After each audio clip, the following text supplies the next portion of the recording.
Salam kenal untuk para pendengar dimanapun berada, salam sehat semuanya. Di sini saya akan menceritakan seputaran tentang sejarah perjalanan kisah panjang suku Dayak Maanyan dari masa lalu hingga sampai saat ini, yaitu di dalam cerita Maanyan berkisah. Kisah sejarah warisan budaya suku Dayak Maanyan Kalimantan Tengah. Kisah-kisah perjalanan suku Dayak Maanyan mulai dari penciptaan, perkembangan dan perjuangan hidup untuk mempertahankan keberadaannya sebagai suku bangsa yang besar. Suku Dayak Maanyan. Suku Dayak Maanyan adalah salah satu suku yang terbesar di Kalimantan Tengah, dan juga yang dikenal oleh dunia luar. Terlebih dikarenakan hasil penelitian beberapa waktu lalu yang mengatakan bahwa suku Dayak Maanyan memiliki peran penting atas penyebaran penduduk di Madagaskar. Dengan kata lain bahwa suku Dayak Maanyan adalah salah satu nenek moyang dari penduduk Madagaskar. Tahukah kamu, Murray Cox, ahli biologi molekuler dari Massey University, Selandia Baru yang telah meneliti DNA penduduk Madagaskar, mengatakan bahwa wanita Indonesia memiliki kontribusi penting dalam pendiri populasi dan koloni manusia di Madagaskar sekitar 1000 tahun lebih yang lalu. Sebenarnya saat ini suku Dayak Maanyan berada di berbagai wilayah Kalimantan, namun sebagai terbesarnya daerah suku Maanyan mendiami bagian timur Provinsi Kalimantan Tengah, terutama di Kabupaten Barito Timur dan sebagian di Barito Selatan. Selain itu suku Maanyan juga mendiami daerah Kalimantan Selatan. Karena menurut sejarahnya orang Banjar yang ada di Kalimantan Selatan, seperti yang terdapat di dalam hikayat Banjar, mengatakan bahwa nenek moyangnya juga berasal dari suku Dayak Maanyan. Dalam situs terpercaya Wikipedia menyebutkan bahwa suku Dayak Maanyan terbagi menjadi beberapa subetnis, diantaranya Maanyan Paku, Maanyan Paju Epat, Murni, Maanyan Dayu, Maanyan Paju Sapuluh, Maanyan Warukin, Maanyan Jangkung sudah punah. Berdasarkan penelitian menyebutkan bahwa suku Dayak Maanyan terbagi menjadi 7, yaitu suku Dayak Maanyan Siung yang berada di wilayah Telang, Paju Epat dan Buntok, Dayak Maanyan Patai yang mendiami wilayah Sungai Patai, Dayak Maanyan Paku mendiami daerah Tampa, Dayak Maanyan Paju 10 mendiami daerah Sungai Karau dan Barito, Dayak Maanyan Dayu pada Sungai Dayu, dan suku Dayak Maanyan yang tersebar di daerah Bintang Karang, Tumpung Murung, Dusun Timur, Ampah, Tamyang Layang, Balawa, Tumpangan Daka Barito. Banyak keanekaragaman budaya yang dimiliki oleh suku Dayak Maanyan, baik dari segi hukum adat, ritual adat, kesenian musik, sastra, lagu, tarian, dan lain sebagainya. Begitu juga dengan asal-usulnya yang telah diceritakan secara turun-menurun oleh para tetua suku Dayak Maanyan kepada generasinya. Seperti kisah asal-usul Dayak Maanyan dan peperangan sengit masa lalu akibat penyerangan dari kerajaan Majapahit yang disebut Nan Sarunai Usak Jawa. Dinamakan dengan kisah inilah yang akan disampaikan dalam cerita ini, yang dimana kisah warisan budaya asal mula manusia diciptakan di dunia ini akan disampaikan secara berurutan hingga nantinya akan berlanjut dengan kisah sejarah yang sesuai dengan fakta peristiwa pada masa lalu. Penciptaan manusia pertama. Tahukah kamu, bahasa Janyawai adalah bahasa yang digunakan pada saat masa Pangunraun jatuh atau sebelum lahirnya nama suku Dayak Maanyan. Dan tentunya agak berbeda dengan bahasa Maanyan seperti yang digunakan saat ini. Dalam bahasa Janyawai, sesuai dengan tulisan Albianus AST tentang asal-usul suku Dayak Maanyan dan Dusun Witu 1999. Asal Allah mula Allah, Allah mudi jari Allah. Allah mula Allah, Allah munta marunsia, munta datu mula manta, Maharaja mula ulun. Kaani dara mula lapeh, Suraibu hengkang ulun. Muneng tane tipak sulau, ngomong langit rakun kabus, nyepuk hewu kriwut mula, ngut ranu petak watu, ranu gunung madurahu, watu papat lamuara. Gunung ruwe ipatatai, watu purun panahanar, uhuk daramula lapeh, suraibu hengkang ulun. Metak ranu madurahu, lau tane tipak sulau, welum jari kayu sarame lum, tumu malar mangamuan matei. Metak lagi. Mahan rueh, ruruh rimis mangapurun, jari wusi pare gilai, janang wini gunung lungkung. Metak lagi mangatalu, jari ilau manyamare, awai supu mangujahan. Metak lagi mangapat, jari wundrung amirwe. Janang lunsing salulungan, metak lagi mangalima, jari nanyu saniang, janang hiang piumung, metak kana mangapak, jari suling wulian, jarang riak rayurungan, metak lagi kepitul 4. Jari tumpuk tunyung punu, guha mari dan rahulu.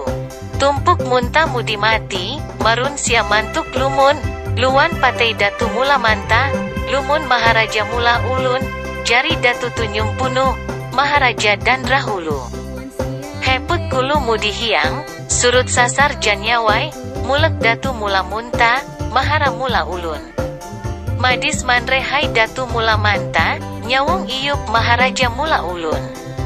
Hawi talak batung nyai, jaku intai telang suluh. Batung nyai hawi tekarayu, telang suluh jaku talingwan. Mau mel hai datu mula munta, mau melan maharaja mula ulun, daya sumaden talak batung nyai. Sumadi intai telang suluh, sumaden ma anak matu, sumadi bun supasunringan. Palus gagiris ngini madara mula lapeh, igaginak nginte suraibu hengkang ulun, palus ipau maume hai datu mula manta. Ipa ikut junjung maharaja mula ulun, ipau maume andri dara mula lapeh, ipa ikut junjung. Ma suraibu hengkang ulun, luan hampe metak ranu pukatumu, luruh rimis luyu uut jujuli, luan metak matane pirarahan, luruh rimis magumi tampajakan, jari rikut sa irunrean.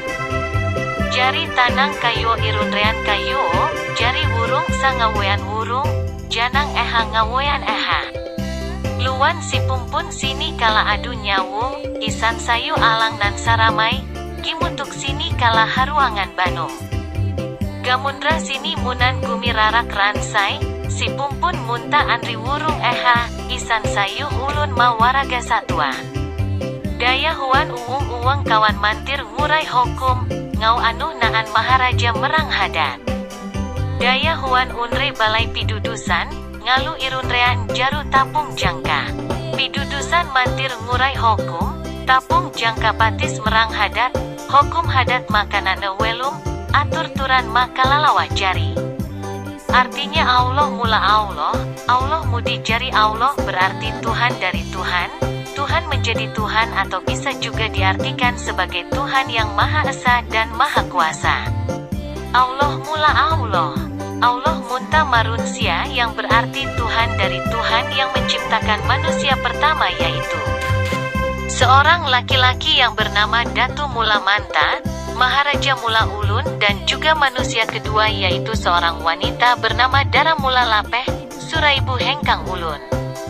Mereka berdua tinggal di bumi bernama Tane Tipak Sulau yang pada saat awal penciptaan oleh Sang Kuasa hanyalah seukuran telapak kaki mereka berdua saja. Tidak hanya itu, keadaan bumi juga masih diselimuti oleh kabut dan bayangan yang pekat tanpa sedikit pun cahaya yang masuknya. Di tengah keadaan tersebut, mereka atau kedua manusia pertama tadi bernapas dengan menggunakan hembusan angin yang terhempaskan pada dua buah gunung kecil yang juga mengeluarkan curahan mata air dari puncaknya lalu mereka gunakan untuk minum. Kedua gunung kecil tersebut ternyata berada pada dada wanita pertama yang diciptakan Sang Kuasa dari tulang rusuk manusia pertama tadi. Adapun nama kedua gunung kecil pada wanita pertama itu adalah Gunung Madu Rahu Watu Papat Lamuara. Dengan kuasanya yang maha bisa, meneteslah 7 tetesan air dari puncak gunung kecil pada wanita. Manusia pertama itu dan jatuh ke tanah di atas mereka berdua berdiri dalam kegelapan. Tetesan pertama yang jatuh ke bumi berubah menjadi sebuah pohon indah yang dimana daun dan buahnya bisa digunakan untuk membangkitkan segala makhluk yang bernyawa dari kematian. Dan pohon itu disebut sebagai kayu saramelum.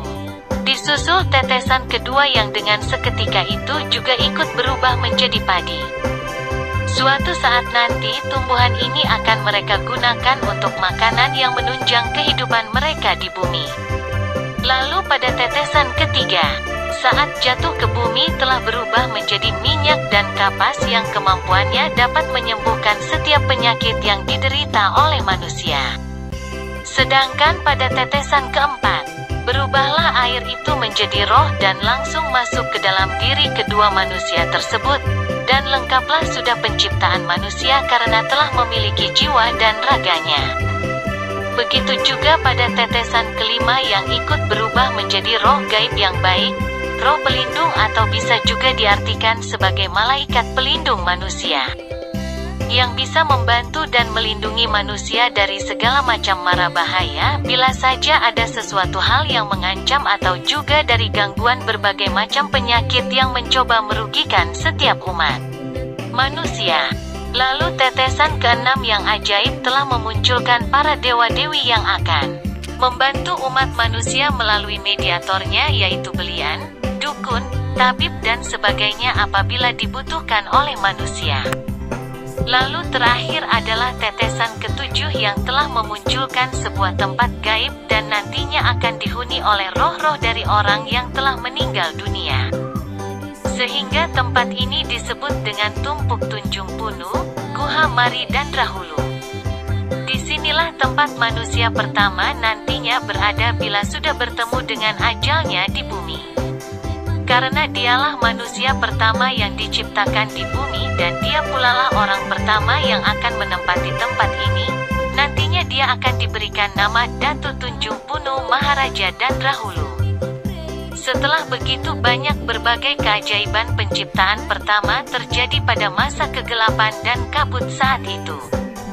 Kini giliran terang yang berasal dari cahaya matahari dan bersinar membelah kabut gelap pada bumi yang disebut dalam bahasa Janyawai dengan nama Janyawai Batung Nyai Hawi Tekarayu. Telang Suluh Jaku Talinguan. Karena begitu terangnya sinar matahari tersebut, maka terbangunlah kedua manusia baru itu yang seakan telah lama tidur di dalam kegelapan. Hingga untuk yang pertama kalinya mereka saling bertatapan dan saling pandang satu sama lain. Namun entah kenapa tiba muncullah suatu hasrat dan keinginan untuk saling mencintai. Lalu akhirnya mereka semakin dekat hingga pada saatnya terjadilah suatu hubungan layaknya sepasang suami istri dan menenggelamkan mereka ke dalam kedewasaan cintanya. Dari hasil hubungan itu, meneteslah air kehidupan dari lelaki pertama dan jatuh ke bumi, lalu berubah menjadi berbagai macam jenis kayu-kayuan dan rerumputan yang hijau menghampar di atas bumi. Setelah itu meneteslah kembali air kehidupan lelaki untuk kedua kalinya, hingga memunculkan segala jenis makhluk hidup, binatang, marga satwa di air, tanah dan burung di udara yang memenuhi bumi. Setelah penciptaan itu, manusia beserta makhluk hidup dan semua yang berada di dalamnya telah hidup bersama, berkumpul pada satu alam dan pada satu bumi. Mereka semua pada saat itu berkomunikasi menggunakan satu bahasa yang sama yaitu bahasa Nahu, yang artinya saling mengerti. Akan tetapi, di dalam kebersamaan mereka, masih belum terdapat adanya suatu aturan berupa adat dan istiadat karena masih belum ada kuasa pengaturan yang diturunkan atau diberikan oleh Tuhan Yang Maha Kuasa kepada seluruh ciptaannya. Dan oleh karena waktu, masa, kehidupan setelah penciptaan, hukum adat pertama. Selang beberapa lama setelah masa penciptaan oleh Yang Maha Kuasa dan keajaiban yang diberikan Sang Pencipta melalui manusia pertama yang nantinya akan dikenal sebagai suku Dayak Maanyar. Kehidupan para makhluk hidup yang ada di dalamnya terus mengalami perkembangan dan peningkatan dalam jumlah. Akan tetapi, keadaan yang terjadi sangatlah tidak teratur dan terkendali. Hal ini dikarenakan belum adanya aturan ataupun hukum adat yang mengatur segala jenis tata cara kehidupan para makhluk hidup tersebut, termasuk manusia itu sendiri. Kekacauan seringkali terjadi setiap saat, keadaan konflik dan perebutan hak atas kepentingan sendiri yang menyebabkan pertengkaran, perkelahian bahkan saling bunuh-membunuh. Serta tindakan-tindakan tidak wajar yang terus mereka lakukan. Menurut kisah, dikarenakan keadaan yang begitu sangat kacaunya, sehingga sebagian makhluk hidup ada yang terpaksa menjauh dari kelompoknya. Aksi kejar-mengejar, mangsa-memangsa dan buru-memburu terus terjadi, karena upaya pelarian diri dari ancaman bahaya ke segala arah dan tempat, tanpa disadari sehingga menjadi luaslah bumi mereka. Namun walaupun demikian, harapan akan keadaan hidup yang damai dan aman sangatlah mereka dambakan, hingga akhirnya sebagian dari makhluk hidup yang bisa bekerja sama menciptakan kedamaian. Mengasingkan diri dari tempat pertama mereka yaitu Tumpuk Lalungkuwung, Gumi Rarak Ransai menuju tempat baru yang bernama Tumpuk Pupur Matung. Namun keadaan masih tetap sama saja kembali seperti semula yang penuh dengan kekacauan. Lalu mereka berpindah tempat lagi untuk yang kedua kalinya dan membangun sebuah desa yang bernama Tumpuk Sidamatung. Ternyata keadaan masih tetap tidak berubah. Hingga untuk yang kesekian kalinya pula mereka melakukan perpindahan ketiga menuju tempat yang bernama Tumpuk Lalikumeah. Pada tempat ini mereka bertahan dan mencoba menata kehidupan dengan baik untuk yang kesekian kalinya lagi. Beruntungnya sesuai dengan apa yang telah mereka alami, pengalaman sudah menjadikan mereka makhluk yang berkembang. Terutama dalam segi pemahaman dan pemikiran akan kebutuhan diri mereka sendiri. Kesadaran akan hal yang baik dan buruk telah bisa mereka ketahui. Yang mana merugikan dan yang mana menguntungkan hidup telah bisa mereka pahami. Pilihan untuk menjalani kehidupan yang penuh dengan penderitaan atau kebahagiaan dan kedamaian telah mampu mereka tentukan. Kekurangan, kelebihan suatu kemampuan yang dimiliki kini telah mereka sadari. Mereka tahu bahwa makhluk yang lemah bukan berarti berada di bawah makhluk yang kuat. Akan tetapi makhluk yang lemah membutuhkan perlindungan dan petunjuk dari makhluk yang kuat dan hingga akhirnya sebagai upaya untuk menata kehidupan yang baru, mereka mencoba berkumpul bersama. Bermusyawarah dan bermufakat untuk menentukan suatu keputusan demi kepentingan bersama, yaitu dengan mengangkat atau dalam bahasa Janyawai, nudus beberapa di antara dari mereka untuk menjadi pemimpin yang nantinya akan membawa mereka kepada kehidupan seperti yang diharapkan. Adapun orang-orang yang akan dipilih dalam musyawarah tersebut adalah 3 orang dan akan memangku jabatan sebagai pemimpin dengan gelar nama Raksapateh, Singa Galanteh dan Yusing Dukut Nungu Dapur. Selang waktu berjalan, keadaan penduduk tumpukan Lalikumeah seakan tidak mengalami perubahan ke hal yang lebih baik seperti yang diharapkan mereka, akan tetapi malah sebaliknya, semakin mundur dan macet. Perubahan positif yang terjadi saat tumpuk Lalikumeah ini dipimpin oleh ketiga pemangku jabatan tersebut hanyalah dalam segi ilmu pengetahuan. Pemimpin ketiga itu telah bersama-sama menciptakan tentang tata cara berhitung hingga 12 angka, yang dinamakan dengan hitungan Salusen. Contohnya adalah sebagai berikut: 1. Sau 2. Karuau 3. Katalu 4. Manambi Tau 5. Kaebang 6. Kapapang 7. Kalempan 8. Karewau 9. Katumang 10. Pahapau 11. Kaminting 12. Buk Auks. Namun sangat disayangkan, ternyata pengangkatan ketiga pemimpin tersebut telah menimbulkan suatu persaingan yang keras, sikap iri dengki, saling menyaingi. Saling menjatuhkan malah terjadi di antara ketiganya, hingga akhirnya terjadi perpecahan-perpecahan dan hidup saling berkelompok sesuai dengan siapa yang didukungnya. Terpilihnya Nini Punyut sebagai pemimpin. Konflik tidak dapat dihindari, permusuhan, perkelahian dan penegakan tidak jarang terus terjadi. Ketidaktentraman telah menjadi warna umum pada tumpukan Lalikumeah. Hingga akhirnya keadaan kembali seperti yang telah mereka hindari dari tempat awal mereka berada pertama kali yang penuh dengan ketidaktentraman. Karena begitu hancurnya dan berkecamuknya konflik di kehidupan penduduk tumpuk Lalikumeah, rasa prihatinlah Allah mula Allah, Tuhan, melihatnya. Di tengah kekacauan itu, diturunkanlah oleh Tuhan segumpal benang kusut sebesar buah kelapa yang disebut dengan tundun taking atau dalam bahasa Janyawai amas tukal banang juet, mirah rawai wali halun. Setelah hancurnya tumpukan benang kusut itu, Allah mula Allah bersuara kepada mereka semua, begitu sedih dan prihatinnya diriku melihat kekacauan ini. Telah berkali-kali kuberikan kesempatan kalian semua untuk mencoba menjadi makhluk ciptaanku yang baik, namun tetap tidak pernah kulihat itu dari atas. Dan kini, karena besarnya rasa cinta dan kasihku padamu semua hai seluruh makhluk ciptaanku, maka akan kuberikan kesempatan kepada kalian semua untuk hidup teratur sesuai yang aku dan kalian harapkan. Lihatlah gumpalan benang kusut yang telah kuturunkan padamu semua di tengah kekacauanmu. Ini, barang siapa di antara kalian semua makhluk hidup yang mampu mengurai dan membuka benang itu dari gumpalan kusutnya, secara baik dan tidak terputus-putus, maka dialah yang akan menjadi pemimpin pemutus hukum adat kehidupan kalian, menuju keteraturan dan kedamaian nantinya.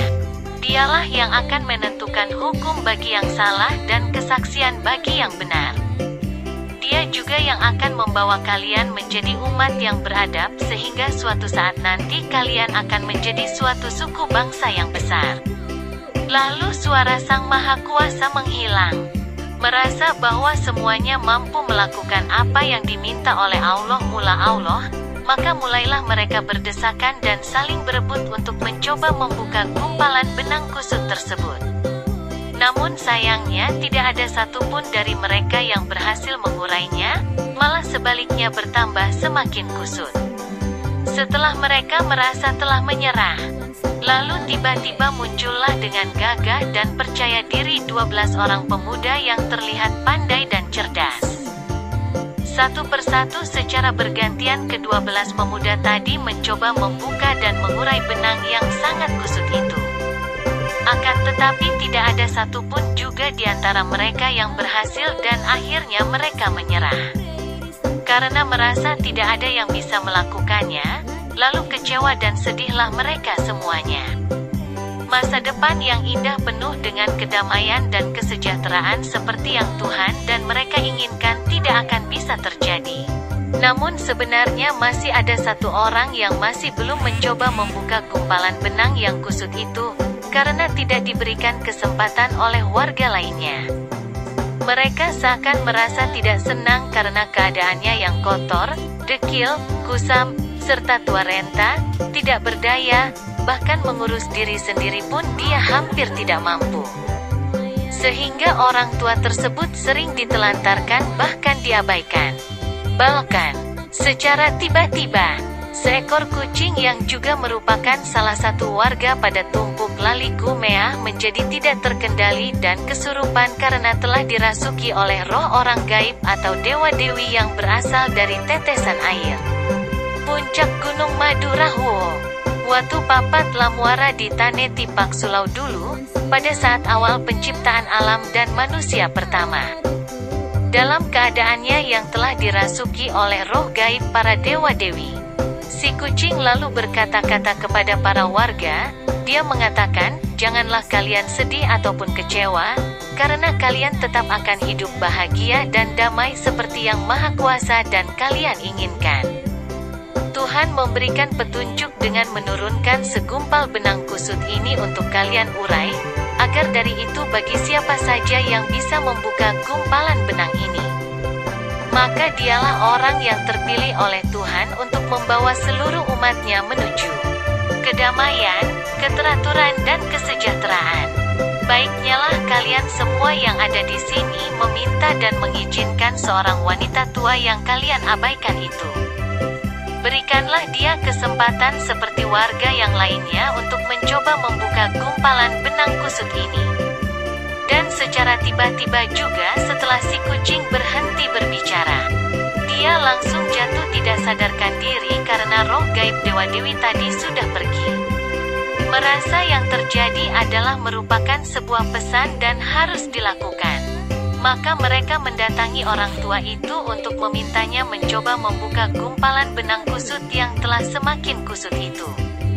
Karena merasa diberikan keempatan, seorang wanita tua itu mulai bangkit berdiri dari tempat dia duduk mendekati gumpalan benang tersebut.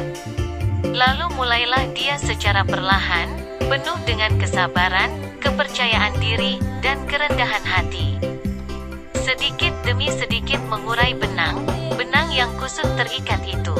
Setelah beberapa lama, akhirnya gumpalan benang yang tadi kusut tidak beraturan kini telah terurai rapi tanpa ada satupun benang yang putus sesuai dengan yang diperintahkan oleh Tuhan pada mereka. Melihat hal tersebut, sangat terkejutlah mereka semua. Bagaimana mungkin seorang wanita tua, renta bisa melakukan hal yang sangat sulit bagi kita yang muda, cerdas dan kuat, gumam mereka. Akan tetapi tidaklah dapat dipungkiri dan dihindari, yang terjadi maka terjadilah. Sesuai dengan pesan yang disampaikan oleh Tuhan, wanita tua itulah yang akan menjadi pemimpin mereka semua untuk membawa mereka menuju satu suku bangsa yang besar suatu saat nanti. Hukum adat pertama dibuat oleh Nini Punye. Adapun wanita tua itu bernama Etuh, atau biasa dikenal oleh para warga dengan panggilan Nini Punye. Dari hal ini, muncullah sebuah filosofi bagi suku Dayak Manyan dari dulu hingga sekarang, bahwa orang tua harus dihargai dan dihormati. Karena banyak hal yang tidak bisa orang muda lakukan, namun bisa orang tua lakukan.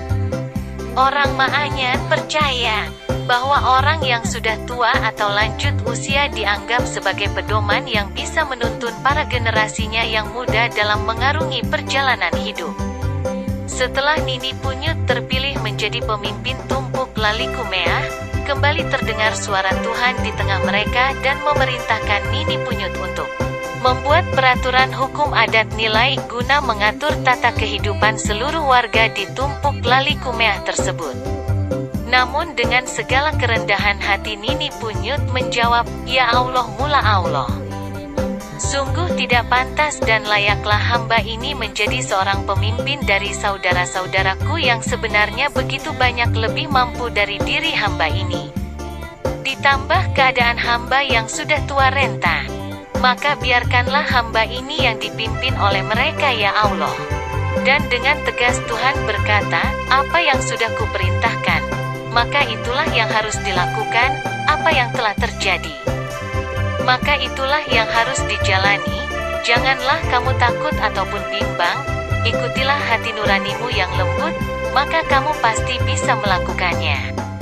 Setelah itu suara Allah mula Allah menghilang.